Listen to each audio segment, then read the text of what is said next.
প্রতিদিনের মতো সকাল থেকে ভিডিওটা শুরু করছি। তো সকালবেলা ঘুম থেকে উঠে বিছানাগুলো গুছিয়ে নিলাম, মেয়েদের বিছানাগুলো গুছালাম, এরপর আমার নিজের বেডরুমটাও গুছালাম, দুটো বিছানাই গুছিয়ে নিলাম। তো কেমন আছেন সবাই? আসসালামু আলাইকুম। আমার কাছে মনে হয় যে সকালবেলা উঠেই বিছানাগুলো গুছিয়ে নিলেই ঘরের কাজটা অনেকটা হালকা হয়ে যায়। আজকে যেহেতু শুক্রবার, আজকে আর বাসায় নাস্তা বানাইনি, ঘুম থেকে একটু দেরি করে উঠেছি, তো আজকে নাস্তাটা বাড়ি থেকেই কিনে আনা হয়েছে। অন্যান্য দিন তো সকালবেলা 6টা বাজেই উঠে যেতে হয়, বাচ্চাদের নাস্তা বানিয়ে দিতে হয় তাড়াতাড়ি, বাচ্চারা খেয়ে আবার স্কুলে চলে যায়। তো শুক্রবার আসলে একটু সকালবেলা আরাম করে শুয়ে থাকা যায় আর কি। সারার বাবাকে এখানে নাস্তা খেতে দিয়ে দিয়েছি, আমরা চা দিয়ে আজকে পরোটা খেয়ে নিব। দোকানের পরোটা চা দিয়ে খেতেও ভালো লাগে, আর নিজেরা যখন বাসায় বানাই সেই পরোটা খেতে ভালো লাগে না। এখানে নাস্তা খাওয়া শেষে কিছু প্লেট বাটি, চায়ের কাপ এগুলো জমা পড়েছিল, তো সেগুলোকে এখন ধুয়ে পরিষ্কার করে নিচ্ছি। এরপর আমি আজকে কি রান্না করব সেগুলো সব গুছিয়ে নিব।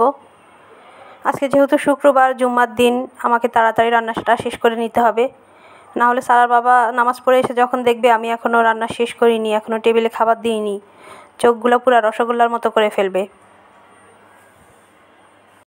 তো আমি এখানে মুরগিটাকে একটু ছেঁকে নিয়ে তারপর কেটে নিচ্ছি।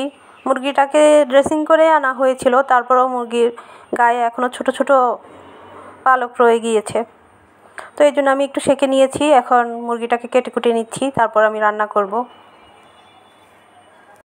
এই মুরগিটা এত বেশি শক্ত, কাটতেও অনেক কষ্ট করা লাগে, আবার রান্না করতেও অনেক বেশি কষানো লাগে, কিন্তু খেতে আবার অনেক মজা লাগে। এই মুরগিটা খেতে কিন্তু বেশ ভালোই লাগে। আমি মুরগির পা কখনোই নিই না, কেউ খেতে চায় না, আমি নিজেও খাই না, ভালো লাগে না। তো আজকে পাটা নিয়ে নিলাম, চিন্তা করছি একটু ভালো করে পরিষ্কার করে নিয়ে নিই, কেউ যদি না খায় তো আমার বিড়াল আছে, তাকে দিয়ে দিব। আমার বিড়াল না, আসলে আমার মেয়েদের বিড়াল। বিড়াল আমার এত বেশি পছন্দ না, কিন্তু মেয়েরা পালে, মায়া লেগে গিয়েছে, এই আর কি। যাই হোক, এখানে আমি মুরগিটাকে কেটে বেছে ধুয়ে পরিষ্কার করে নিয়েছি। আজকে মশলা বেটে রান্না করব, এই জন্য আমি এখানে শিলপাটায় মশলাগুলো বেটে নিচ্ছি। মশলা বেটে যে কোনো মাংস রান্না করলে ওই মাংসটা খেতে অনেক সুস্বাদু হয়, আর যে কোনো তরকারিও মশলা বেটে রান্না করলে ওই খাবারটা অনেক সুস্বাদু হয়।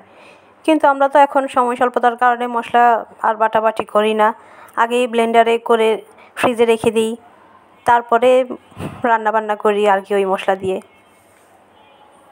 কিন্তু আমি তো এখন ঠেকায় পড়েছি, এই জন্য আমাকেও মশলা বেটে রান্না করে নিতে হয়। ফ্রিজে একটুও জায়গা নেই, এই জন্য আলাদা করে আর মশলার বক্স ঢুকাইনি, যখনই মাংস রান্না করি মশলাটা বেটেই নিই, ঠেকায় পড়ে আর কি। তো এখানে আমি মাংসের সব রকমের মশলা দিয়ে এরপর কিছুক্ষণ কষিয়ে নিয়েছি, তারপরে আমি মাংসগুলো দিয়ে দিচ্ছি, মাংসগুলো দিয়ে এরপর আবার কিছুক্ষণ কষিয়ে নিব। এই মুরগিটা যত বেশি কষানো হবে ততই খেতে বেশি ভালো হবে। মুরগিটা কষানোর জন্য দিয়ে আমি যেই না একটু বসতে গেলাম, অমনি মুরগিটা নিচে দিয়ে লেগে যাচ্ছে, তো আমি নাকে গন্ধ পেয়ে তাড়াতাড়ি ছুটে চলে আসছি। এই যে নিচে দিয়ে একটু লেগে গিয়েছে, আর যদি আমি সারাক্ষণ এখানে চুলার পাশে দাঁড়ায় থাকি তখন কিচ্ছু হয় না, একটু যখন গিয়ে বসি তখনই নিচে দিয়ে লেগে যাবে। এখন আমি আরও কিছুক্ষণ নেড়ে চেড়ে কষিয়ে নিব। এরপর আমি কিছু আলু কেটে রেখেছিলাম মাংসের সাথে দেওয়ার জন্য, তো সেই আলুগুলো দিয়ে দিব। তো আলুগুলো দিয়ে আমি আবার কিছুক্ষণ নেড়ে চেড়ে কষিয়ে নিব। আজকে বাটা মশলা দেওয়ার কারণে এখান থেকে এত সুন্দর ঘ্রাণ বেরোচ্ছে। যাই হোক, আমি এখন নেড়ে চেড়ে ঢাকনা দিয়ে কিছুক্ষণ কষিয়ে নিব, এরপর ঝোলের জন্য পানি দিয়ে দিব। তো এই তো আমার মুরগির মাংসটা পুরোপুরি রান্না শেষ, এখন আমি ঢেঁড়স ভাজি করব। তো এখানে আমি আলু দিয়ে ঢেঁড়স দিয়ে ভাজি করে নিচ্ছি, সবসময় যেভাবে ভাজি করি সেভাবে ভাজিটা করে নিচ্ছি আর কি। তো আমার আজকের রান্না কমপ্লিট, আমি এখানে ঢেঁড়স ভাজি করেছি আর মাংস রান্না করেছি।